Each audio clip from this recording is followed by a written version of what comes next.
Untuk bakal jemaah haji tahun ni, saya nak cadangkan untuk korang bawa dryer baju sebab sangat-sangatlah berguna untuk korang, tak kisah waktu dekat Madinah ataupun dekat Mekah. Kita akan menginap dekat dalam hotel. Hotelnya hotel-hotel yang bagus, so dia kurang sesuai untuk membasuh baju sendiri dekat dalam bilik. Dan kita kena hantar laundry. Laundry kat sana sangat-sangat mahal. Masa saya pergi tahun lepas, 1 kilo baju bersamaan 35 ataupun 40 rial. Dalam RM50 lah lebih kurang. Untuk sekilo. So kalau sekilo baju berapa helai je? Paling banyak 10 helai lah kot kalau baju nipis-nipis ke.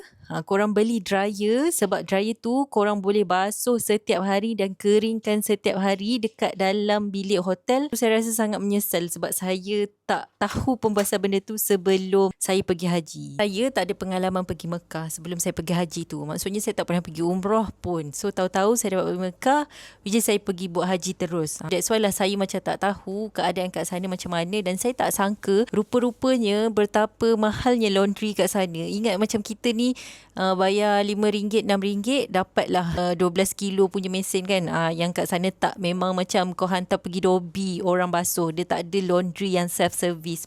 Masa awal-awal tu adalah orang cakap kat saya, duduk kat Mekah ni tak perlu pun basuh baju hari-hari sebabnya angin dekat sana bukan macam angin dekat Malaysia. Angin dia angin kering, sejuk kering. Sebenarnya tak. Kalau kau pakai baju hari ni, kau nak basuh juga baju tu. Sebabnya kau memang berpeluh dan berbau juga baju tu. So kau memang kena basuh baju tu hari-hari. Memang rasa tak selesa kalau nak pakai balik. Sebab memang kita banyak berjalan and kita memang akan berpeluh. Memang akan ada bau badan. So that's why dryer ni sangat-sangat lah perlu untuk korang bawa sebab korang memang kena basuh baju hari-hari.